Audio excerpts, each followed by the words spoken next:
Ah, the Soo Line, a railroad that needs no introduction. From having some of the best looking Mikados to having some of the weirdest looking things on this planet. And then we got these guys. The Soo Line had northern. In late 1937, the Minneapolis, St. Paul, and Sault Ste. Marie Railroad, better known as the Soo Line, was looking for a new locomotive to speed up freight services between Twin Cities, Minnesota to Chicago, Illinois. Instead of heavily investing in older locomotive types, the Soo Line Railroad stuck with the trend of modern superpower. The railroad had purchased 4 brand new large tender locomotives of the increasingly popular 4/8 wheel arrangement, a type of locomotive the company had never before used.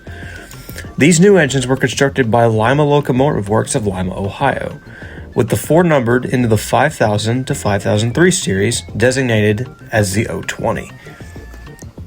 Needing the faster speeds, these locomotives were designed with tall 75-inch diameter driving wheels, driven by large 26-inch by 32-inch cylinders, fed at an above-average 270 pounds of boiler pressure, higher than any other previous steam locomotive on the Soo Line's roster.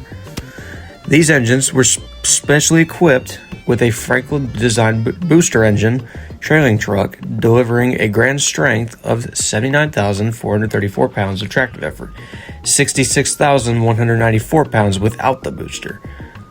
All 4 locomotives were built with the common pilot-mounted air compressors with protective shielding on the front.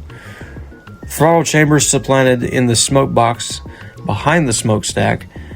These engines would be able to react to speeding up or slowing down due to their shorter delivery pipe timing. Equipped with the common standard Type BK stoker mounted in the tender, the tenders were also relatively modern as they were fit with Buckeye-styled trucks for high speed, as the locomotive was equipped with ASF standard roller bearings. Equipped with low water alarms and up-to-date mechanics, these engines were not only the heaviest steam locomotives the Soo Line ever had, but were the largest and most modern of the fleet. These 4 locomotives were completed at Lima in January 1938, and all 4 had entered service not too long after delivery in February of that year, becoming the new last steam power to enter service on the Soo Line distinctively.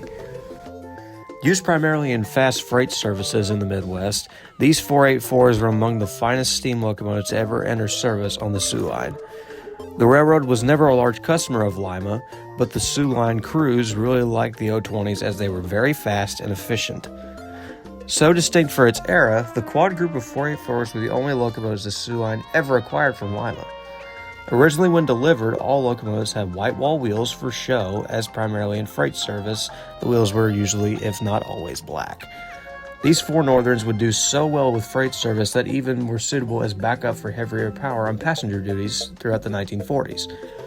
Every year, annually, when they were in frontline service, each of the locomotives averaged over 100,000 miles of revenue runs, deeming their success. As the age of diesel-electric locomotives began in the late 40s, the Soo Line retired all of its 482 N20 class mountains by the end of 1949, with using new EMD F units. The Soo Line would continue to use all the O-20s until diesel power officially took over completely in December of 1954. Unfortunately, like all other late-era steam, their lives on the railroad system were relatively cut short. All 4 were sold to a group for scrapping that month, with all dismantled by early 1955. Sadly, none of them were preserved. Thanks for watching. If you enjoyed this video, please go check out some other ones on this channel. And while you're at it, you can go check out my second channel, right in the description down below. Anyways, till next time.